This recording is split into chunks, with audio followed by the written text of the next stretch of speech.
भस्म कभी भी भगवान भोलेनाथ के ऊपर साकार स्वरूप भगवान ने भी अपने ऊपर ने धारण की और यहाँ निराकार रूप में भी इस मंदिर में भस्म मुर्दे की नहीं चढ़ाई जाती है, नहीं चढ़ाई जाती, कभी नहीं हुई। कभी नहीं हुई है। ये तो जो बहुत बड़ा भ्रम लोगों के अंदर जो पैदा है, मैं आपके चैनल के माध्यम से आज अच्छा योग है ये मैं कहना चाहूँगा भक्तों से कि यहाँ भगवान महाकाल को किसी प्रकार के मुर्दे की भस्म नहीं चढ़ाई जाती है। केवल यहाँ शुद्ध कंडे होते हैं, उसकी 5 कंडों की भस्म बनाई जाती है और वही मंत्रों से चढ़ाई जाती है।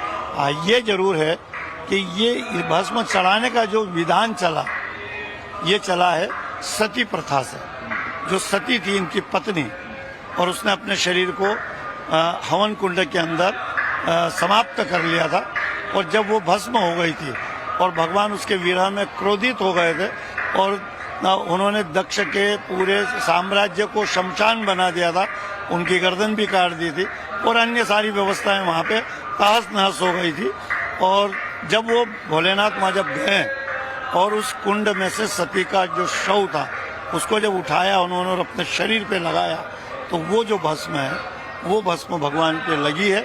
इसलिए भस्म प्रतीकात्मक भगवान पे चढ़ाई जाती। जब क्रोध में थे और जब सती को उठा के वो जो भस्म उनके शरीर पे आई, तब उनका क्रोध शांत हुआ।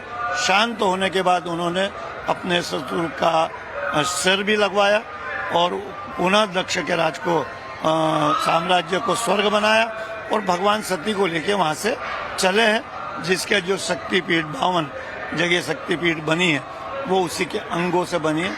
इसलिए भगवान पे भस्म चढ़ाने का विधान है। देखिए, ये बहुत अहम जानकारी आप दे रहे हैं कि एक तो यहाँ पर जो लोगों का भ्रम है कि मुर्दे के भस्म जो है वो महाकाल पर चढ़ता है, ये नहीं है। वहाँ कंडे जो हैं उसका भस्म चढ़ता है और वो भस्म क्यों चढ़ता है उसके बारे में भी पुजारी जी ने